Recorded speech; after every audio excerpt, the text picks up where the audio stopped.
Hello friends, dark web గురించి మనం part 1లో basic concept గురించి తెలుసుకున్నాం. కానీ డార్క్ వెబ్లో జరిగే కొన్ని రియల్ ఇన్సిడెంట్స్ వింటే అది కేవలం ఒక హిడెన్ ఇంటర్నెట్ మాత్రమే కాదు, ఒక కంప్లీట్ డిఫరెంట్ వరల్డ్ లాగా కనిపిస్తుంది. చాలామంది క్యూరియాసిటీతో ఈ వరల్డ్లోకి వెళ్ళి తర్వాత రిగ్రెట్ అయిన చాలా ఎగ్జాంపుల్స్ కూడా ఉన్నాయి.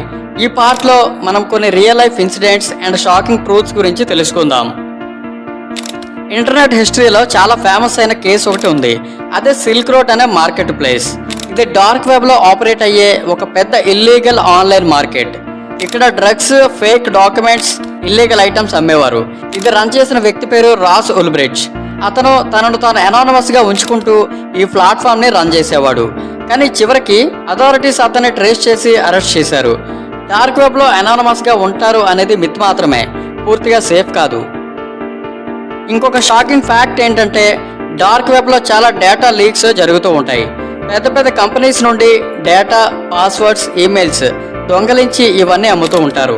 ఒకసారి మీ డేటా లీక్ అయితే అది కొన్ని సంవత్సరాల పాటు సర్క్యులేట్ అవుతూనే ఉంటుంది. అంటే మీరు పాస్వర్డ్ మార్చినా కూడా మీ ఓల్డ్ డేటా ఇంకా సమ్వేర్ అవైలబుల్గా ఉండే ఛాన్స్ ఉంటుంది. ఇది ఐడెంటిటీ థెఫ్ట్కి బిగ్గెస్ట్ రీజన్ అవుతుంది.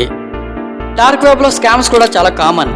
చాలా వెబ్సైట్స్ లెజిటిమేట్ సర్వీసెస్ ఇస్తున్నట్టు కనిపిస్తాయి, కానీ యాక్చువల్గా అవి యూజర్స్ని ట్రాప్ చేయడానికి డిజైన్ చేయబడ్డవి.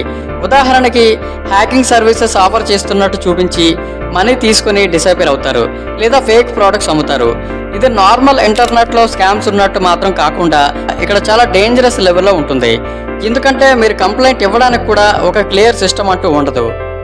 ఇప్పుడు సైకలాజికల్ సైడ్ గురించి మాట్లాడితే డార్క్ వెబ్లో కొన్ని కంటెంట్స్ చాలా డిస్టర్బింగ్గా ఉంటాయి.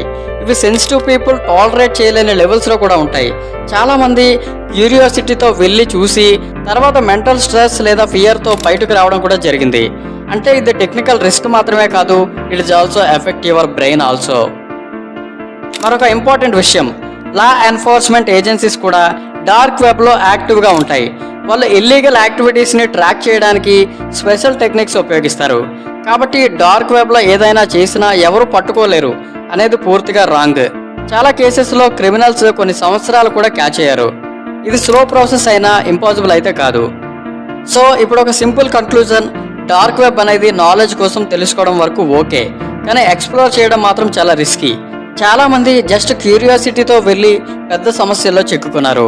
ఒకసారి మీరు రాంగ్ ప్లేస్లోకి వెళితే అది మీ కంట్రోల్లో ఉండకపోవచ్చు.